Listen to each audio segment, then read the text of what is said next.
আমাদের ফ্যামিলির নতুন মেম্বার হয়ে যাও। ছি ছি উঠ ভাইয়া, তোমার কি অবস্থা? তোমাকে এতগুলো বলতে একসাথে ধরেছে, আবার পিঁপড়েও কামড়াচ্ছে। মধু খেতে এসে তোমায় এত কষ্ট পেতে হচ্ছে, আমি আর দেখতে পাচ্ছি না, চললাম। আরে বন্ধু, আমাকে একা ফেলে যেও না, দাঁড়াও দাঁড়াও। কালকে উঠ ভাইয়াকে সাহায্য না করে ওখান থেকে পালিয়েছিলাম, তাই দেখা করে আসি। উঠ ভাইয়া কেমন আছো? যাও যাও শিয়াল, তোমার সাথে কোনো বন্ধুত্ব নেই। তুমি আমাকে এতগুলো বলতার মাঝখানে ফেলে পালিয়ে গেলে, কেমন বন্ধু তুমি? আরে উঠ ভাইয়া, খালি ভুলভাল বোঝো। আমি ওখান দিয়ে পালিয়ে গিয়ে তুমি ইশারা করছিলাম যে দাঁড়িয়ে থেকে বলতার কামড় না খেয়ে তুমি ওখান থেকে পালাও। তুমি আমার বন্ধু, তোমায় কি ফেলে আসতে পারি? ও কাউয়া, সকাল থেকে কোনো ভালো শিকার পাইনি। আরে বাঁদর ভাইয়া, কোথায় যাচ্ছ? উপ উপ উপ উপ। আরে নদীর ওপারে একটা বিশাল তরমুজের ক্ষেত আছে। কি মিষ্টি লাল লাল তরমুজ, এই তো খেয়ে ফিরছি। তুমিও পারলে খেয়ে এসো, চলি গো। তরমুজ, জিভে জল এসে গেল। আমিও যাব তরমুজ খেতে, কতদিন তরমুজ খাইনি। যাই যাই দেখে দাদিন দাদিন দিন তরমুজ খাবো আমি। এলো খুশির দিন, এলো খুশির দিন। কিন্তু এই কি এত উত্তাল নদী, আমি পারাপার হবো কি করে? একটা বুদ্ধি এসেছে, যাই উটের কাছে। যাই উটের কাছে গিয়ে বলি সাহায্য করতে। উঠ ভাইয়া, উঠ ভাইয়া, তাড়াতাড়ি চলো।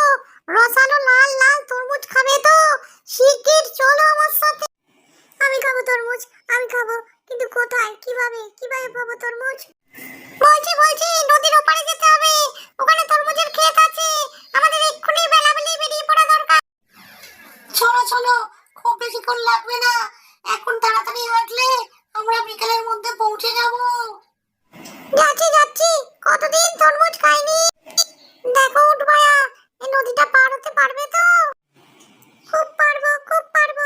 তুমি আমার পিঠে বসো, আমি তোমাকে পিঠে করে নিয়ে যাব। আমি তোমার বন্ধু হই ভাই। চলো চলো, শুভ কাজে আর দেরি করে লাভ নেই। কাওয়া, উঠ ভাইয়া, একটু আস্তে আস্তে চলো, আমি জলে না পড়ে যাই। না না বন্ধু, ভয় নেই, তুমি শক্ত করে বসে থাকো। ও কাওয়া, চলো চলো উঠ ভাইয়া, দেরি করো না, খেতে শুরু করি। হ্যাঁ ভাই, চলো চলো, কি ভালো ভালো তরমুজ, খেয়ে নি। ও কাওয়া, না অনেকগুলো তরমুজ খেয়ে ফেলছি, আর খেতে পাচ্ছি না। এবার আমার উচ্চ স্বরে গান গাইতে ইচ্ছে করছে। এই না না, তুমি গান গেও না। গান গাইলে আশেপাশের লোক টের পেয়ে যাবে। আমি খেয়ে নি, তারপর চলে যাওয়ার সময় তুমি তখন যত বেশি গান গেও, এখন নয়। কিন্তু গান না গাইলে যে আমার খাবার হজম হয় না, আমি একটু আস্তে করে গাইছি। ও কাওয়া। কে? শিয়ালের ডাক পেলাম। আরে তরমুজের ক্ষেত থেকে আওয়াজ আসছে। দেখি তো গিয়ে কে আমার তরমুজগুলো নষ্ট করছে। তার পিঠের একটা হাড় আমি আস্ত রাখবো না। এই শিয়াল, চেঁচিও না, চেঁচিও না শিয়াল। ও কাওয়া, এবার কেটে পড়ি।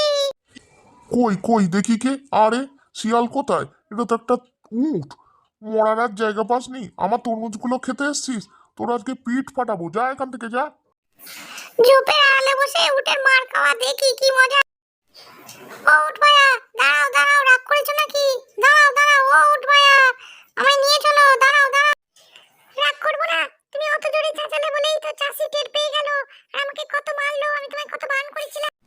সবই বুঝলাম, কিন্তু তুমিও বোঝো, আমার পেট ভরে গেলে আমি উচ্চস্বরে গান গাই, তবে আমার খাবার হজম হয়। আমি কি করবো বল? কি, আস্তে চলো উঠ ভাইয়া, আস্তে চলো। শিয়াল ভাইয়া, মার খাবার পর আমি একটু জোরে জোরেই হাঁটি, আমি কি করবো বলো? কিন্তু উঠ ভাইয়া, আমি তো ডুবে যাচ্ছি। ওরে বাবা, শয়তান শিয়াল, তুই যদি ঠিক করে না বসতে পারিস তা কি আমার দোষ? তোর মতো বন্ধু না থাকাই ভালো। বন্ধুরা কমেন্টে জানাও তোমরা কোন ফল খেতে ভালোবাসো, আর সাবস্ক্রাইব অবশ্যই করে নিও ভাই।